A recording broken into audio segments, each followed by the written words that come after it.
Aquilo que nos contaram de que vivemos em uma grande bola gigante que gira em torno ao Sol, uma outra bola gigante, não passa de uma grande bola murcha.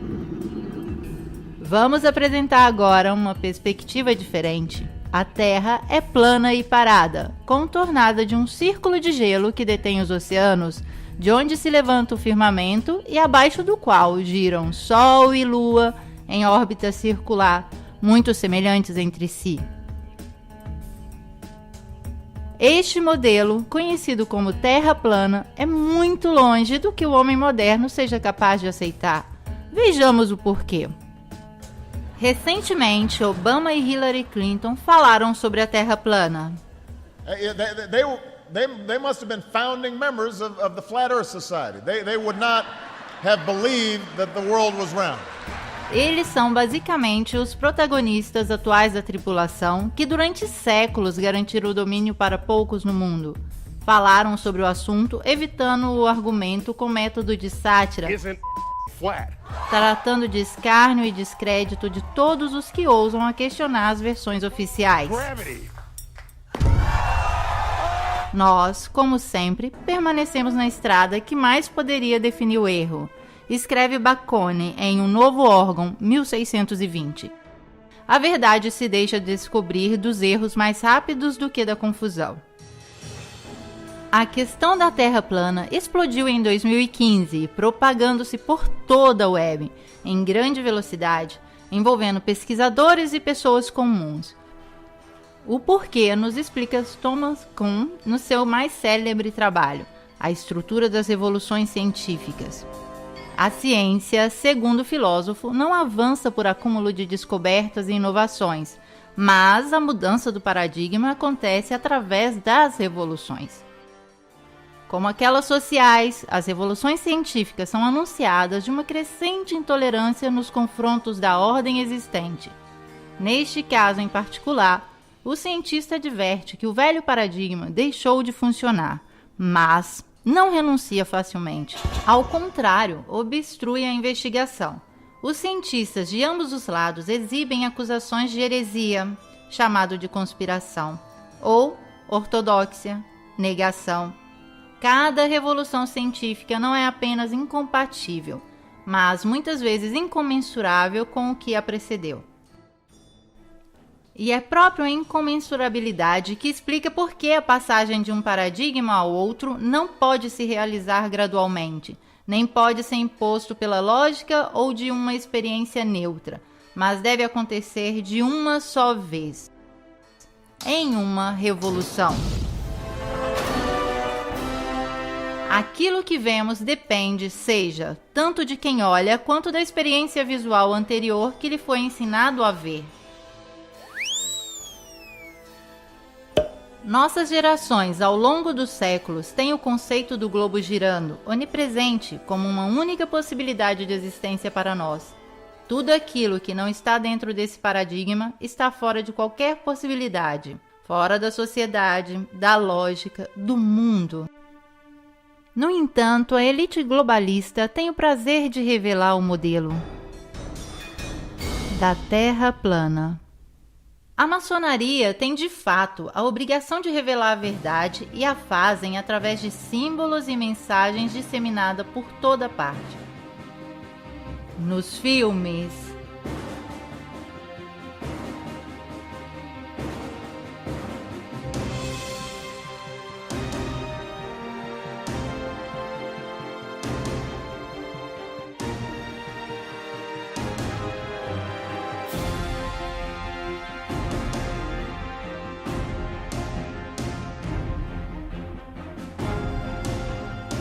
nos desenhos animados,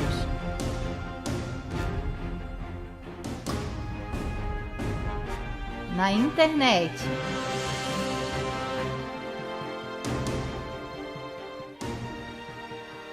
nas cartas dos Illuminatis, no Ground Zero, no logotipo da ONU. Se eles não sabem como é a Terra, Hoje, o atual modelo que vê o globo terrestre girar em torno a um Sol 1 milhão de vezes maior, dentro de uma galáxia de 1 milhão de estrelas, em um universo de milhares de galáxias, está entrando rapidamente em crise. Não podemos saber ainda se essa crise vai se transformar em uma revolução científica que irá substituir o modelo atual. Mas os pontos de ruptura do sistema parecem ser inequivocalmente emergentes. Antes de denunciá-los, acrescentaremos um prefixo.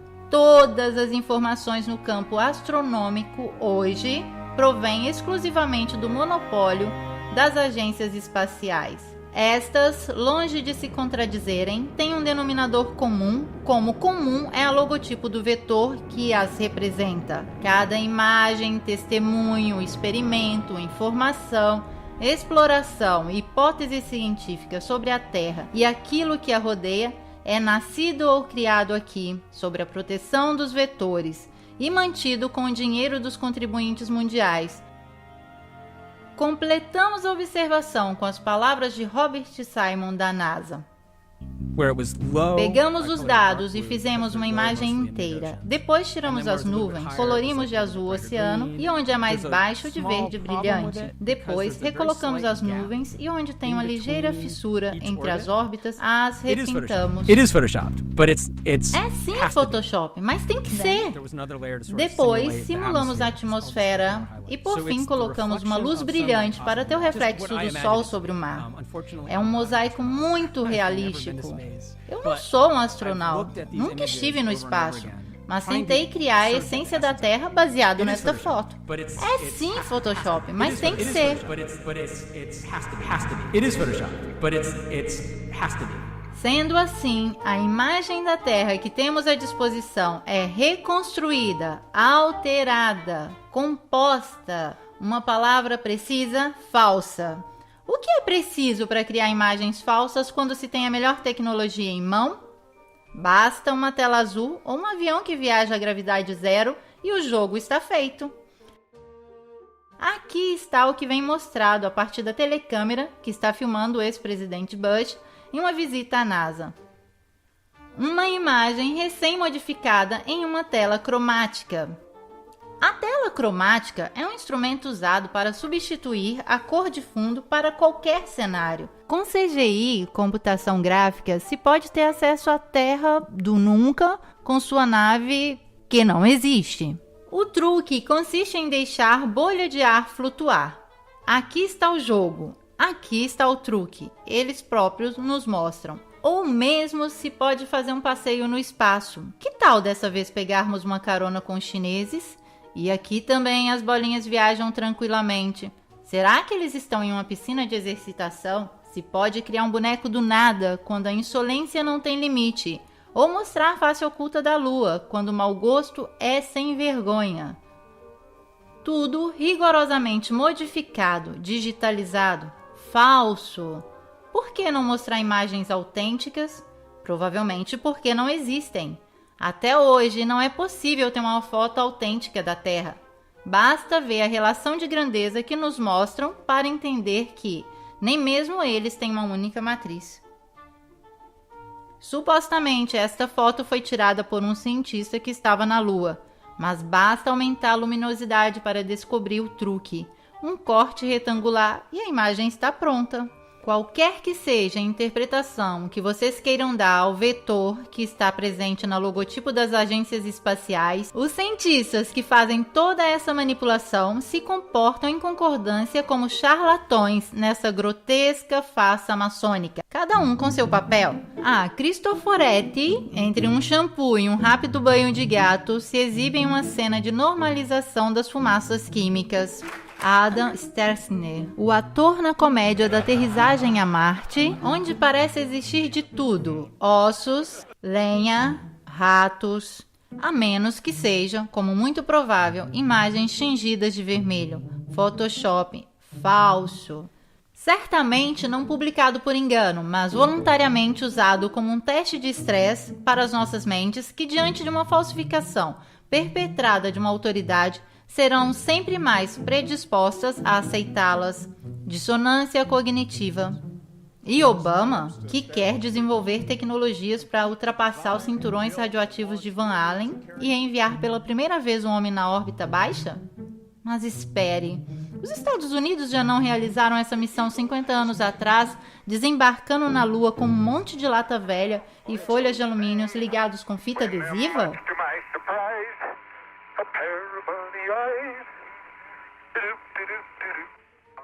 É uma versão assim tão descarada e insolente que ou eles são loucos de criar tudo isso ou nós somos burros de aceitarmos. Ambos. O monopólio das informações bem coordenadas com o mundo da escola, da ciência, da política, é milagrosamente capaz de insinuar contradições tão grandes na percepção da realidade de qualquer um que ousar a vê-la. Diz Eric Kubler, o ser humano é um sistema de informações e, de consequência, pode ser curado através da informação. Isso é o que estamos fazendo agora quando falamos da forma da Terra. E aqui está tudo o que não faz sentido no modelo esférico atual. Vamos tentar explicar a uma criança que pergunta: por que as pessoas do Polo Sul não caem para fora da Terra? Porque a força de gravidade o mantém preso à Terra, responde a professora. E deste dia em diante a criança não vai mais querer saber de nada do seu antigo, intuitivo, original e sagrada dúvida. Se tentasse na idade adulta, ele seria invadido de uma quantidade de fórmulas e equações matemáticas que o confundiriam para sempre. A força de gravidade é uma teoria, não uma realidade. Isso já dizia Einstein. Isso, que passa por lei de gravidade, poderia ser explicado com o conceito de densidade e flutuabilidade. Um objeto mais denso que o ar cai. Um menos denso tende a flutuar. Vejamos o que diz Einstein de Nikola Tesla, um dos maiores e nobres gênios de todos os tempos. O que nos diz de ser o homem mais inteligente do mundo? Não sei, você deveria perguntar a Nikola Tesla. Vejamos agora o que diz Tesla sobre a força da gravidade. A relatividade de Einstein é uma maravilhosa vestimenta matemática que fascina e impressiona, tanto que a gente que está cega não consegue ver os erros do fundo. A teoria é como um mendigo vestido com púrpura que as pessoas ignorantes o têm como rei. Seus sustentadores são homens brilhantes, mas são mais metafísicos que cientistas. Escreve o pesquisador Anthony Peck: aquilo que foi etiquetado de forma errada como gravidade é em realidade linhas magnéticas de força. É de fato o universo eletromagnético intuído de Tesla e ocultado com a teoria da gravidade. É o que trabalha secretamente o CERN de Genebra. Ao invés, a nós, nos dizem que a força da atração deveria nos puxar para o núcleo da Terra. Mas quem já viu este núcleo? A profundidade máxima de perfuração realizada pelo homem supera pouco mais de 12 quilômetros, equivale apenas à profundidade da crosta terrestre. Então, do que eles estão falando? O núcleo, pelo que eles mostram, não existe. De certo, em um paradigma subvertido, quando deverá desaparecer a lei da gravidade, os cientistas terão de se adaptar a outras leis. Quem sabe aquela da densidade ou a do eletromagnetismo? E daí, as crianças poderão finalmente ver aqueles homenzinhos cair do Polo Sul. Porque a força da gravidade é somente um instrumento teórico para justificar um impossível arredondamento da superfície terrestre e esconder a verdadeira fisionomia do universo. Querida criança, se te disseram que a Terra é redonda, ok. Mas onde se pode ver? Ninguém sabe. Não olhando o horizonte.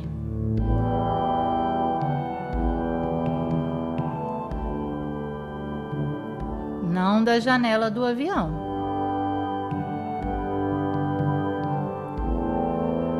Nem de uma sonda amadora lançada em grande altitude. Como se vê, em todos esses casos a Terra é evidentemente plana. Sim, certo. É possível ver nas imagens modificadas que nos mostram a NASA, mas essas já foram analisadas antes. São tratadas em CGI ou filmadas com lentes deformadoras de olhos de peixe. Aqui está o globo da NASA, que gira com nuvens imóveis. Este é um time-lapse das luzes terrestres com vários efeitos de luzes. Tempestades, aurora boreal, ridículo. Agora, uma Terra filmada com lentes olhos de peixe deformantes GoPro, que permanecem deformadas até a aterrissagem na Terra. Tudo artefato. Onde podemos ver essa curvatura? Não da estação espacial que não existe. Já vimos que é um set de filmagem. Se pode observar um avião que voa, poderia ser um drone, mas as imagens daí são pura ficção. All of that happened in a little town called York, Maine, across the United States from where we're talking to you right now. And all of that happened in a little town called York, Maine, across the United States from where we're talking to you right now. É um truque. Estamos dispostos a acreditar somente se durante uma transmissão ao vivo um astronauta pegasse a câmera e nos fizesse ver a partir da escotilha da nave. Repito, pegar a câmera que está filmando ao vivo, não com aqueles enquadramentos tratados em pós-produção, senão permanecemos sempre no campo da computação gráfica. Devemos ver o globo dos satélites? Quais satélites? Aqueles descritos por uma caneta do escritor de fantasias Arthur Clarke, que o inventou em 1945. Sim, porque o satélite é um produto editorial e foi realizado somente 20 anos depois da NASA. Mas até hoje não temos imagens credíveis da construção de um só satélite, muito menos da estação espacial. Com todos os dados em mão, hoje deveriam existir em órbita cerca de 20 mil satélites, mas ninguém nunca registrou a presença de nenhum, ou mesmo uma possível colisão, ou queda, ou passagem enquanto se observa a Lua. Nunca visto, nem da Terra nem do espaço, excluindo as imagens elaboradas com computação gráfica. Buongiorno, questa è l'ultima foto del nostro cosiddetto satellite sull'Italia. Devemos acreditar que objetos similares podem resistir a uma temperatura da termosfera ou da exosfera até 2000 graus, mas o alumínio se funde a 660. Inaceitável. É mais provável que os satélites sejam resultados da fantasia de um escritor e a mentira de um poder sem escrúpulos que tem lidado com as ilusões há décadas. Em um modelo de paradigma subvertido, talvez possamos ver cair essa selva invisível de satélites.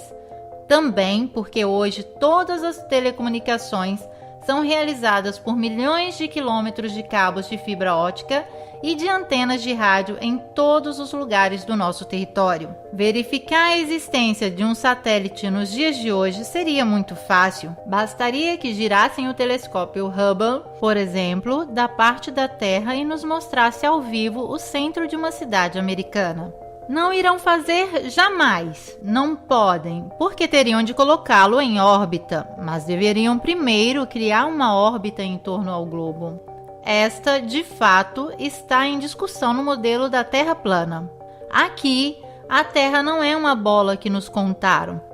Vejamos então o que é. Melhor, o que poderia ser, uma vez que estamos falando de modelo. Não queremos certamente abandonar o globo terrestre para abraçar a bola de cristal do vidente, mas nos obrigam a franquear a prudência dos detalhes, a coragem da visão. Também porque se cai a ideia do globo, cai também a lei da gravidade do maçom Newton e a evolução do maçom Darwin, que faz com que o homem se sinta um nada em deriva no espaço infinito.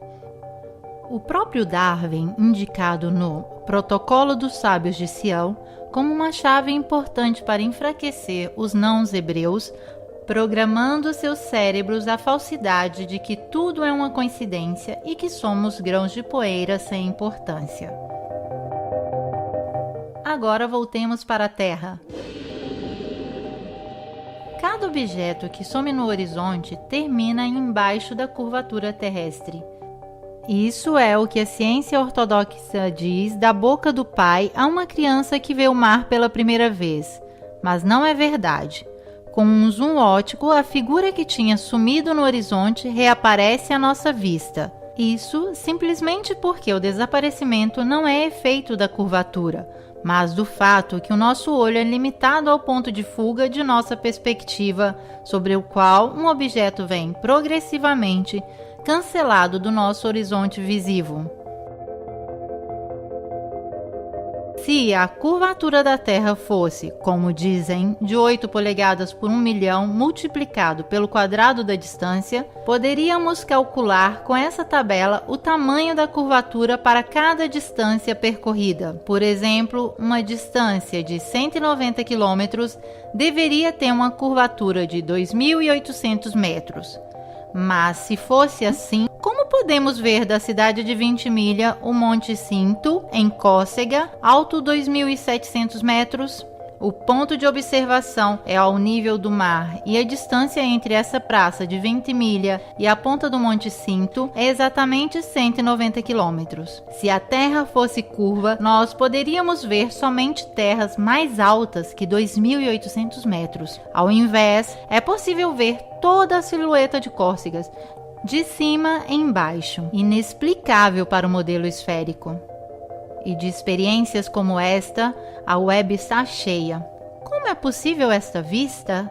Antes de acusar os pesquisadores de fazer distração em massa, se deve resolver este problema. As linhas da nossa perspectiva se interceptam no ponto de fuga, formando um triângulo que compreende toda a vista possível para nós. Nós não vemos assim, mas assim. Ao longo do nosso horizonte visual, cada corpo desaparece como faz o Sol. Como fazem esses edifícios que se tornam pequenos e vão diminuindo de acordo que encontram com o nosso horizonte perspectivo, não certamente porque a Terra é esférica. Se o sumiço dos edifícios fosse por causa da curvatura terrestre, não deveríamos vê-los retos, mas inclinados, assim. Mas assim não é. A curvatura, em realidade, não é observável, não é contemplada no mundo real. Os engenheiros da construção sabem muito bem disso. Tanto é que não a mencionam nunca nos cálculos das grandes obras. Um geômetra e engenheiro com mais de 30 anos de experiência publicou na revista Birmingham Weekly. Todas as nossas locomotivas são projetadas para funcionarem em cima daquilo que podemos considerar plano. Qualquer coisa que se aproxime de 8 polegadas por milhão e que aumente o quadrado da distância, nenhuma locomotiva jamais criada poderia funcionar. Ainda o engenheiro Winkler foi citado a propósito da curvatura na revista Earth Review, no qual afirmou: como engenheiro com longa experiência, me rendo conta que essa absurda tolerância existe somente nos livros escolásticos. Nenhum engenheiro jamais sonharia em calcular nada desse gênero. Já projetei milhares de ferrovias e canais e este fator não é levado nunca em consideração. Um pequeno canal navegável, digamos de 30 milhas, deveria, segundo a curvatura, ter uma tolerância de 600 pés. Por favor, não digam por aí que nós engenheiros somos assim tão estúpidos. Nada de similar vem calculado. Não nos preocupamos de calcular 600 pés de tolerância, tanto quanto pensamos de arredondar um quadrado. Queremos então constranger um engenheiro a curvar a superfície de um canal? E como poderiam? Vocês são capazes de imaginar qualquer bacia de água com a sua superfície curva? A água não tem uma superfície curva, grita o menino. Não se comporta assim, mas assim. Então, em correspondência com os oceanos, deverá existir imensas varreduras de água no mesmo nível. Ao menos ali a Terra deve ser plana. Mesmo assim, nos propõe o modelo contrário, o oceano curvo. Simplesmente improvável. A física natural da água é aquela de juntar e manter o próprio nível. Tanto é que a água, através da bolha, vem usada para nivelar construções. Mesmo porque a água, diferente da ciência, não pode mentir. Nos dizem que a curvatura dos mares são devido à gravidade. E toda essa força de gravidade que mantém os oceanos tempestuosos grudados não pode impedir uma pequena borboleta de fazer seu suave voo?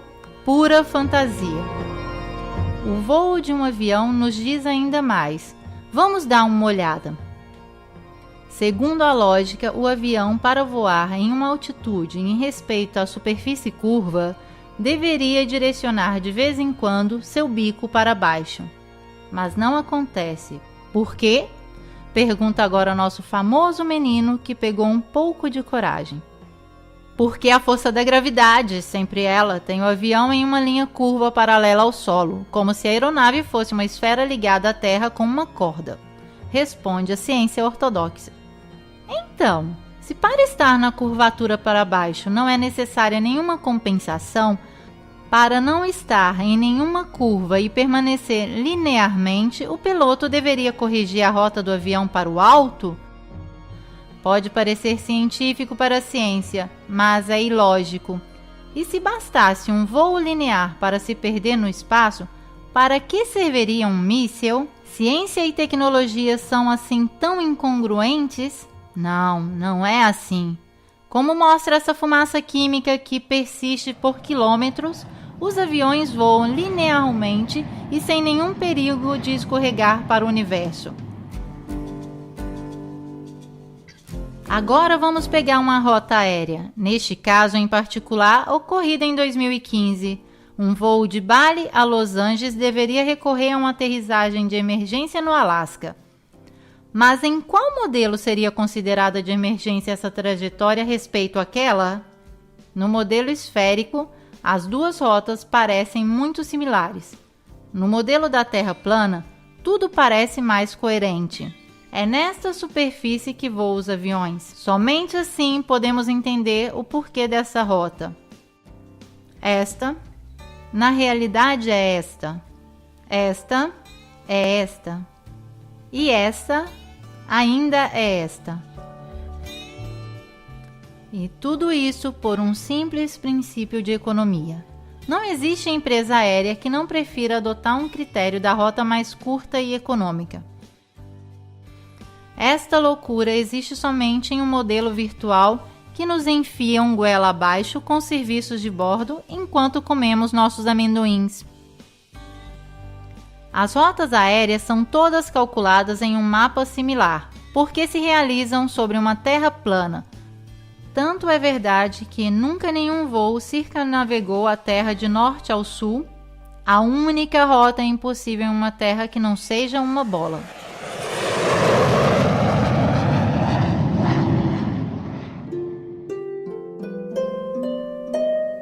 Um modo elegante de explicar a curvatura terrestre é fornecido por Eratóstenes de Cirene, matemático e filósofo que viveu no século III a.C. Agora, nosso menino, que já está virando um rapazinho, insolente e sem muita reverência, se pergunta como é possível que até hoje temos que exumar Eratóstenes para provar um fato assim tão grande como a forma do nosso mundo? Simples, porque estes coveiros têm em mãos apenas um punhado de cinzas. O experimento de Eratóstenes consiste em medir o raio da Terra esférica, que tem somente 5% de diferença do que se considera válido atualmente. Ele observa simplesmente a diferença de sombras projetadas pelo Sol ao meio-dia do holístico de verão nas cidades de Siene e Alexandria do Egito, distante entre elas 5.000 estádios e imaginadas no mesmo meridiano. Enquanto em Siene o Sol não projeta sombra ao meio-dia, em Alexandria a sombra da Gnomo faz 7,2 graus com a vertical, isto é, 1/50 de ângulo giro. Da qual temos a dedução: a circunferência da Terra deve ser de 50 vezes a distância entre as duas cidades, isso é 25.000 estádios, ou mais ou menos 39.000 quilômetros, aproximadamente os 40.000 quilômetros de circunferências aceitos hoje. Na encenação do filme do pouso na Lua, as sombras dos corpos projetados pelo Sol em uma superfície lunar são divergentes entre si, mesmo estando a poucos metros de distância no plano, então sem necessidade de presumir qualquer curvatura significativa. Mas, se o Sol estava distante cerca de 150 milhões de quilômetros da Lua, sombras de objetos assim tão próximos entre si deveriam ser paralelas. Essas são justificadas por uma iluminação muito próxima. Sabemos que a NASA simulou o pouso na Lua, mas tudo o que podemos observar é como em uma superfície plana, a inclinação das sombras possa variar pelo motivo da proximidade da fonte luminosa. Isto é o que Eratóstenes resolve pressupondo uma curvatura da Terra ao invés de atribuir ao Sol uma distância muito inferior. O modelo da Terra plana realmente descreve um Sol muito mais perto da Terra, como a visão destes raios nos sugere. E se essa é falsificada, como alguns afirmam, da refração atmosférica, significa que também Eratóstenes fez seus cálculos induzidos de um erro do fenômeno da refração. Mas não é assim. A Wikipédia, em seguida, fala de divergências aparentes dos raios crepusculares, invocando o efeito da perspectiva que concentra todas as linhas para o ponto de fuga do horizonte. Mas esta não influencia a percepção da verticalidade das linhas. A perspectiva não funciona assim, mas assim.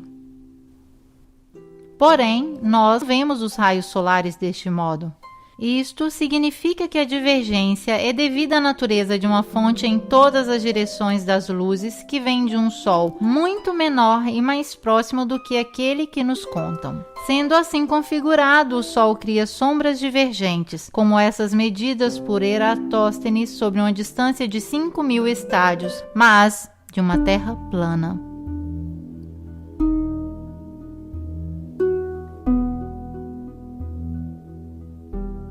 Agora vamos nos ocuparmos do movimento da Terra examinando a maior prova de todas, o giroscópio, um instrumento físico que consiste em manter seu eixo de rotação fixo, qualquer que seja o movimento em torno a si.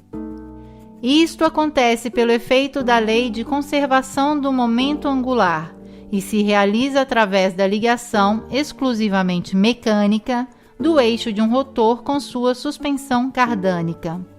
O giroscópio foi utilizado pela primeira vez por Léon Foucault em 1852 para demonstrar o movimento da Terra. Os livros científicos da época relatam o sucesso dessa demonstração. Vejamos. Ligado o giroscópio manual ou elétrico, mantém o eixo de rotação fixo, qualquer que sejam os movimentos do sistema em torno. Aqui temos reproduzido o mecanismo. Aqui e ainda aqui. São feitos inúmeros experimentos. Enquanto o sistema em torno se move, o eixo interno se mantém fixo. Então, o giroscópio pode mostrar o movimento de rotação terrestre. Se a Terra gira 360 graus em 24 horas, o instrumento deverá evidenciar sua linha imóvel sobre uma superfície que se desloca 360 graus, nos dando a prova final, mecânica e inegável de que a Terra está girando. Vejamos. Nada. Imóvel. Parece mesmo que a Terra esteja parada. No entanto, a superfície deveria ter se movido em todas essas horas. Todos os experimentos depois de Foucault têm falhado, mesmo hoje, com giroscópicos menos rudimentares daquele de sua época. Ok, o giroscópio é como a água, não mente. Agora entendemos o quanto a ciência oficial possa modificar as cartas para evitar a perda.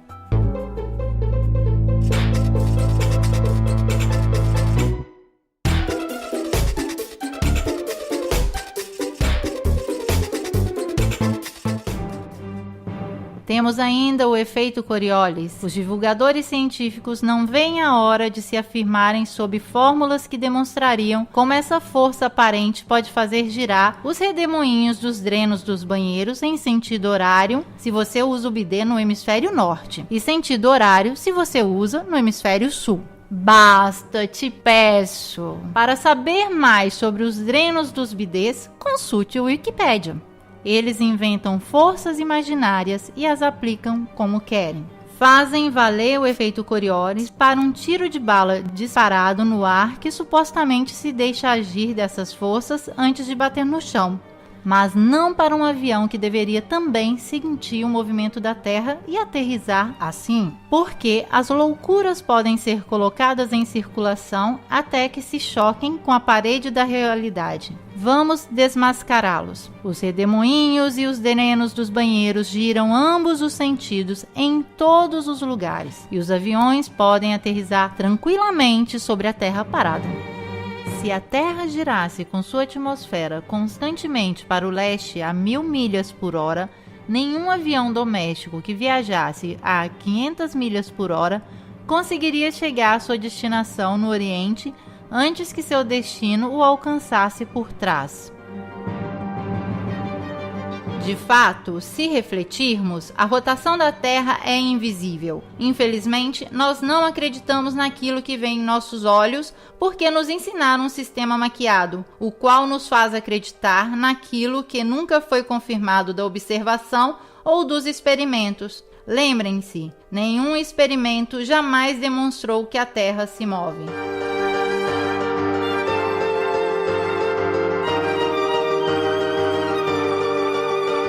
Nosso rapazinho tornou-se irreverente, não suporta mais os enganos das teorias para justificar um mundo que não vê, que não existe, nem mesmo de aparência. Como podemos ilustrar o paradigma com o qual um dia talvez ele tenha que lidar? Se chama Terra plana. Um modelo já descrito pela antiga Babilônia, egípcios, maias, incas, navarros, noruegueses, hindu, pelo budismo, ao Corão e à Bíblia. E a Terra, assim como podemos vê-la, acreditando em nossos olhos, plana e parada, com um polo magnético ao norte que aponta sempre para a estrela polar, um equador entre a linha mediana e um imenso círculo de gelo chamado Antártida, da qual se pensa que possam existir outras terras ou onde se inicia a cúpula do firmamento, o nosso universo.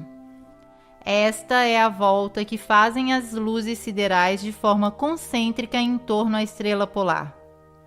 Junto com esta cúpula, Sol e Lua, ambos com um diâmetro hipoteticamente cerca de 50 km, descrevem um modo circular em qual se alternam os dias e as estações, mais quentes ao norte com o estreitamento dos movimentos para o polo, ou ao sul, alargando-se o modo para o externo.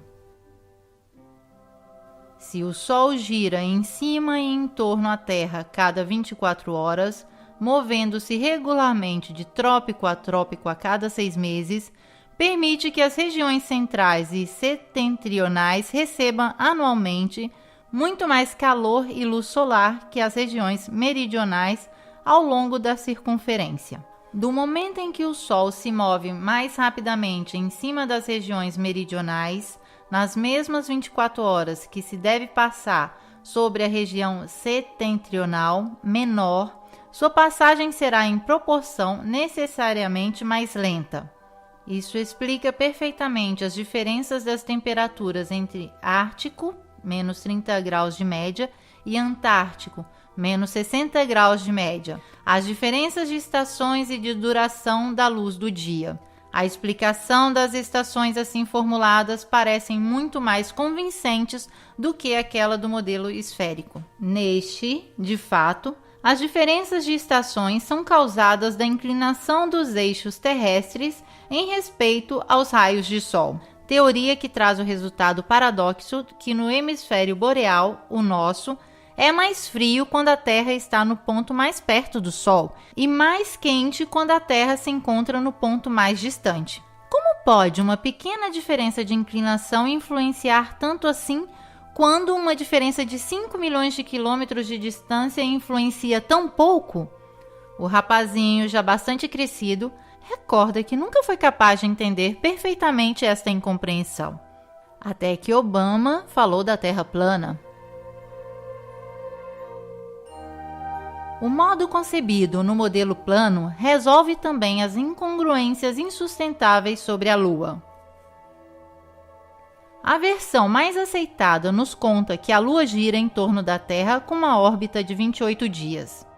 O modelo esférico apresenta, porém, vários problemas de ordem. Primeiro, nos indica uma Lua muito menor que o Sol, enquanto nossa percepção da realidade mostra dois corpos sólidos e de tamanhos parecidos. Segundo, para justificar o fato que vemos sempre uma fase da Lua, o modelo força um improvável movimento sincronizado com a Terra, graças aos períodos de rotação e revolução lunar idênticos. Mas, se fosse assim, não se pode entender como foram provocadas as crateras na fase visível da Lua, uma vez que está sempre virada para nós. Terceiro, neste modelo concebido seria impossível ver a Lua cheia de dia. Mas é aquilo que vemos na realidade. Quarto, alguns eclipses lunares são incompatíveis com a teoria. Assim explica o eclipse um modelo esférico. A Lua entra no cone da sombra da Terra, que interrompe a iluminação da parte do Sol. Vejamos. O nascer do Sol nos Estados Unidos, a sombra da Lua deve ser para baixo necessariamente.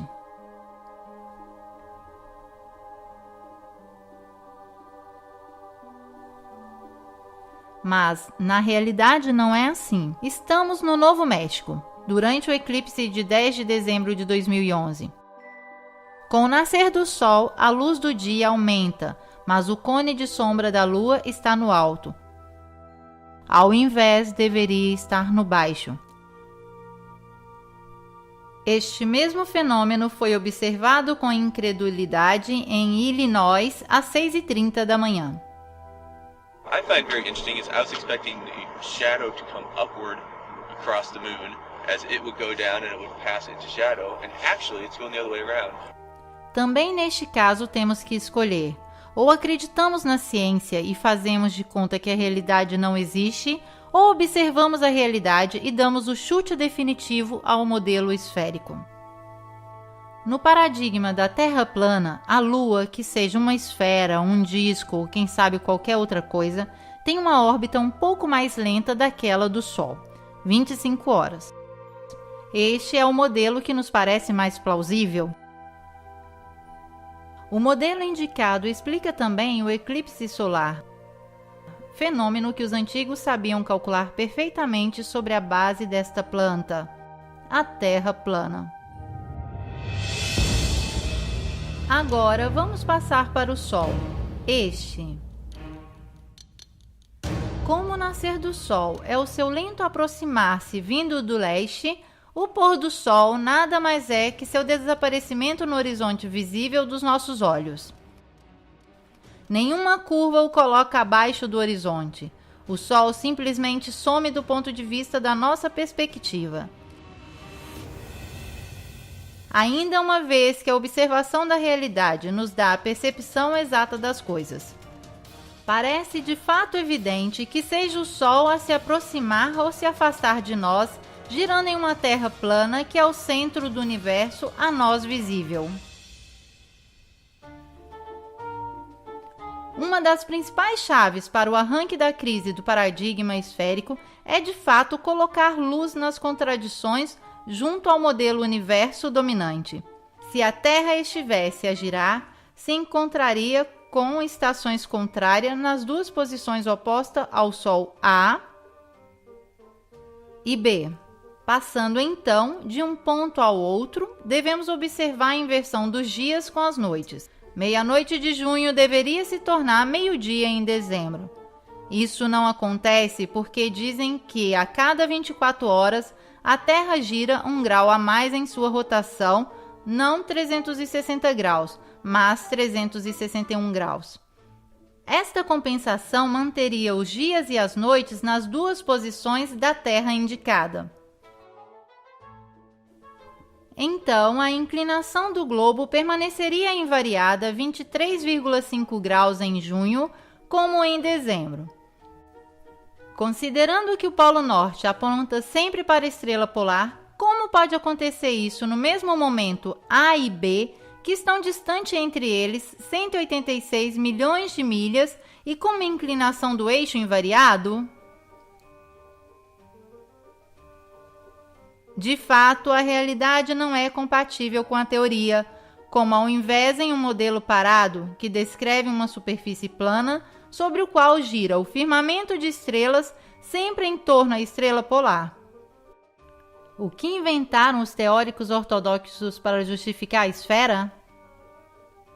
A estrela polar é distante 2,55 quadrilhões de milhas, assim é que não se pode calcular a paralaxe esferal da Terra entre junho e dezembro. Então, nós podemos ver uma estrela assim imensamente longe a olho nu? Certo, rebatem eles, porque é 46 vezes maior que o Sol. É assim que usam tamanhos e números desdobrando-se a resolver cada teoria falida que inventam. Essa é a lição que nosso menino, agora já velho, pode ainda aprender com as palavras de Nikola Tesla. Os cientistas de hoje substituíram a experiência pela matemática, vão de uma equação a outra e ao fim constroem uma estrutura que não há nenhuma conexão com a realidade. Aqui está o que vemos com o telescópio. Este somente podemos observar. Aqui, por exemplo, Vênus, Ciro, Arturo, Vega, Betelgeuse. Os astros são visíveis assim e provavelmente respondem à lei da densidade diverso daquele que reina no plano tridimensional da Terra.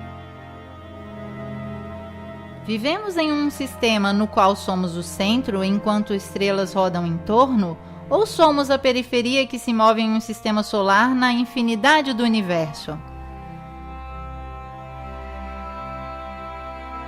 Segundo o modelo esférico, devemos nos contentar de sermos uma pedra insignificante que vaga com um movimento de 1.040 milhas por hora em torno a si, a 66 mil milhas por hora em torno ao Sol, enquanto o sistema solar se move na Via Láctea a 490 mil milhas por hora e a galáxia inteira se joga no universo em outros milhões de milhas. Tudo isso sem que possamos perceber nada.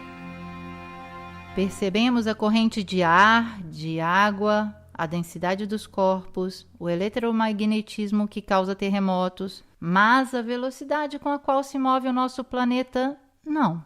Não existe nenhum efeito captado dos nossos sentidos. Mas isso é possível? O modelo proposto de uma Terra em caminho não combate com aquilo que vemos no céu. Aqui, a estrela polar está sempre no centro da rotação de todas as outras estrelas e durante milhares de anos as constelações permaneceram fixas no mesmo ponto, sem mudar de nenhum modo a posição de suas trajetórias. Se a Terra fosse uma bola orbitante em torno a um Sol que se movesse em uma galáxia surgida do Big Bang, como afirma a NASA, seria impossível que as constelações permanecessem imóveis. Baseando neste modelo, deveríamos de fato ter um céu noturno completamente diverso a cada simples noite, e as estrelas visíveis não seriam nunca mais as mesmas estrelas por 2 vezes seguidas. Somente se fosse assim, poderíamos render a este modelo a razão. Mas a ciência ortodoxa dispõe do paradigma dominante que foi criado em 2 milênios e o desfrutará o máximo possível, exibindo leis feitas de equações que terão em único escopo de render inacessível a observação do universo e a crítica do modelo imposto.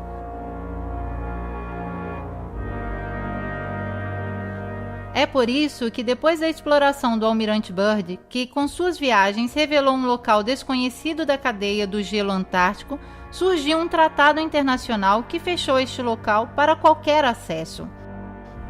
Não parece estranho que a família Rockefeller financiou e promoveu, seja a expedição tanto para ver uma montanha antártica dedicada ao seu nome, seja um tratado de não desfrutamento contra os seus próprios interesses petrolíferos. Quem sabe em homenagem a qualquer interesse mais vasto? O Tratado Antártico foi firmado em Washington em 1959, 2 anos depois do último sobrevoo e da morte do almirante. Hoje, com apoio de 48 nações, o tratado veta a atividade militar no continente de gelo, mas as pessoas e maquinários militares podem ser usados para procura científica ou qualquer outro escopo pacífico. Pois é graças a isto, uma vigilância militar constante envolve todo o cinto antártico em segredo que o supergoverno mundial impôs à humanidade, também por meio de violência, no caso de pilotos civis e capitães de navios que quiserem se aventurar. Antes de chamar de desinformado a quem quer que seja, venham de encontro às respostas que nos escondem os mistificadores da Lua feita em casa. Se o paradigma dominante fosse hoje o da Terra plana, pense quanto facilmente vocês cairiam na gozação a querer convencer que a Terra seria uma bola que roda, trazendo consigo nuvens e oceanos, sem que ninguém perceba. Queridos inquisitores, sejam sábios e percorram a estrada do conhecimento, não aquela da ignorância. A exploração da Antártida, estando no modelo da Terra plana, poderia revelar as ramificações da verdade e os confins da Terra, o limite de onde se encontra o firmamento, ou a existência de novas terras descritas, por exemplo, de um antigo mapa budista. Se fosse assim, se poderia especular a presença de terras próximas à nossa em uma superfície plana separadas por gelo ou em um plano abaixo. Este poderia ser um pavimento do universo. Hoje seria possível uma viagem para o conhecimento onde ninguém nunca foi, mas aquilo que permite a tecnologia, o poder veta, isso é claro. O cinto de gelo abaixo os 60 graus paralelos foi considerado inacessível. As elites do poder fazem uma zona internacionalmente fora dos limites, aberta somente com visitas guiadas, limitadas e caríssimas, com somente 3 pontos de acesso totalmente controlados. De fato, sabemos que os guardas estão nas fronteiras. Isso nos autoriza a pensar que a esfera da qual nos impõe acreditar seja a forma mais adequada para esconder as margens da Terra e aprisionar assim cada mente questionadora. A Antártida é aquilo que o mito nos ensinou a ver nas colunas de Hércules, o limite intransitável, a fortaleza da consciência, a porta de acesso à verdade e uma nova e antiga verdade que estão retardando, freando, querendo impedir. E se alguém se assim atrever a defini-la, eles tentarão poluí-la de novo, saturando as massas com mentiras. Se Obama tivesse no coração a consciência da humanidade, o seu bem, o conhecimento do saber e do sentir comum, ou se somente tivesse a Terra plana como um absurdo para desmascarar, concederia uma missão à Antártida autofinanciada para uma comissão de livres exploradores de cada pensamento. O que fazem, ao contrário, é criar divisão, democráticos contra republicanos, terraplanistas contra heliocêntricos, nós contra eles. Isso é tudo que serve para poder dominar. Tem a necessidade de nos deixar nas sombras, de nos fazermos acreditar que somos um pontinho insignificante no universo. Para isso que serve o sistema heliocêntrico. Os dominantes, movendo as alavancas do verdadeiro poder, preparam ilusões de que um dia desembarcaremos em Marte, ou quem sabe um deles pousará aqui. E assim nos induzem. Podemos destruir tranquilamente a Terra porque um dia não nos servirá mais. Quem conhece a verdade? Os mesmos que impedem os outros de realizá-la? Talvez. Os jesuítas sempre adoraram o Sol e o vestiram de Cristo, apoiado e gestido como uma leva financeira do sionismo mundial e, através das lojas da maçonaria, determinam aquilo que se deve esconder e o que somente a simbologia pode revelar. Neste engano milenar do qual o homem é vítima, nos escondem a coisa fundamental, o porquê nascemos. Eis aqui o porquê nos ocupamos da Terra plana. Descodificar o modelo Terra responde a essa dúvida existencial de cada homem. Em uma síntese extrema, se a Terra é plana, quer dizer que nos enganaram deliberadamente. Se apropriaram do senso da nossa vida, camuflando com imagens sagradas ou profanas que nos dão nas saídas da igreja ou dos shoppings. Removendo a Terra do centro do universo imóvel, esses maçons nos levaram fisicamente e metafisicamente de um lugar de suprema importância a um lugar de completa indiferença a tudo. As suas corporações nos vendem ídolos para adorarmos, que tomam posse lentamente do mundo enquanto nós silenciosamente acreditamos em sua ciência, votando em seus políticos, comprando seus produtos, escutando as suas músicas. Vemos os seus filmes, sacrificando nossa alma sobre os seus altares de materialismo. Não falarei do Criador ou em quem acreditar. Antes que venha a acreditar em qualquer coisa que seja, é necessário acreditar em si próprio, retirar a procuração em branco, não confiar em quem impõe a sua credibilidade. Eles afastaram o homem do seu centro para poder estar no trono principal, impondo a imutabilidade para a lei do mais forte. Como todos os enganos, é em vão perguntar quem seriam os cúmplices. Astronautas, pilotos de avião, políticos, cientistas. Certo, o paradigma vencedor é indiscutível se deseja manter o próprio trabalho e a própria reputação social. A estrada percorrível é aquela da consciência e procura pessoal, que devagar se transforma em consciência e procura coletiva. Estaremos abaixo da satirização dos grupos que acreditam no sistema, mas quem tem consciência tem também ombros largos para carregar este peso. Entanto, nós temos rumores que o Vargo Celeste seja impenetrável. Se tem que inventar todo este cinema é porque não pode acessá-lo. Tanto é verdade que os Estados Unidos e a União Soviética o tentaram violar com sucessivas operações. Explosões atômicas realizadas na atmosfera logo depois das últimas descobertas no Antártico. But strangely enough, there's left in the world today an area as big as the United States that's never been seen by a human being. And that's beyond the pole on the other side of the South Pole from Middle America. And I think it's quite astonishing. A elite poderia, então, ter descoberto o firmamento e estaria procurando uma forma de ultrapassá-lo. Mas pode o homem querer destruir a própria casa que o abriga? Podemos deixá-los agir assim impunemente? A ciência, escrava dessa intenção, quer se fazer acreditar que está protegendo e não ocultando a Antártica para os escopos do domínio? Vocês podem ser persuadidos assim tão facilmente? Que outra coisa poderia ser essas incursões destrutivas, senão as tentativas de romper a cúpula e ultrapassar os limites impostos para a vida na Terra? Parece estranho falar de cúpula também para mim, mas se até Hillary Clinton o faz, por que nós também não podemos? Por que não devemos nunca dar voz à sabedoria que tinham os antigos ou a essa impressionante e nítida foto tirada na última missão na Antártica? But we are all standing under a glass ceiling right now. O que é essa barreira impossível de superar? Um material super translucente, campos de força, assim chamadas faixas de Van Allen, afirmam eles. Alguma coisa, seguramente, que nem mesmo o foguete arrisca ultrapassar. 3, 2, 1.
A NASA sabe e seus foguetes de fato fazem prudentemente uma trajetória à parábola descendente, como faziam os Shuttle. A propósito, vocês se recordam do incidente do Space Shuttle Challenger em 1986? Então, parece que 6 das 7 vítimas participantes, assim por dizer a missão, estão ainda vivos. Não parece para vocês também? Que seja a enésima farsa made in Estados Unidos? Talvez não saberemos nunca.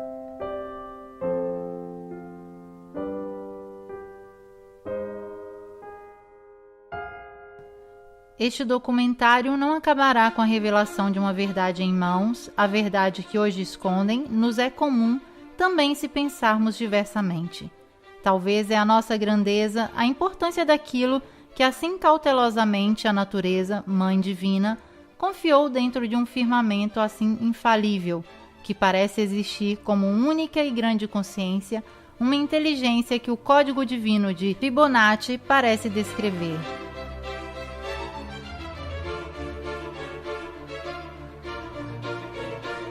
Que seja o modelo mais adapto a retratá-lo, esférico ou plano. Tudo aquilo que existe tem a ver com cada um de nós, tem a ver com o menino que no berço já sabia de tudo e que depois de surpresas e surpresas se esqueceu, adormentado com o cansaço da experiência. Então hoje querem nos fazer acreditar que a Lua foi conquistada, que o núcleo da Terra nos atrai, que luzes tão pequenas são sóis gigantes a distâncias impronunciáveis, mas eles mesmos nos dizem que quem não é formado não pode contradizer, deve aceitar o arsenal atômico que acaba com o futuro da vida, a eliminação da inteira espécie terrestre a um ritmo da segunda grande extinção. Aceitar que o petróleo venha definido como fósseis, assim para vendê-lo por raro, mas indispensável. Que o veneno químico dos aviões passe por vapores, nos matando assim, sem nem ao menos um culpado. Aceitar que a elite domine a realidade e induza em todos nós a percepção da realidade que se faz cômoda.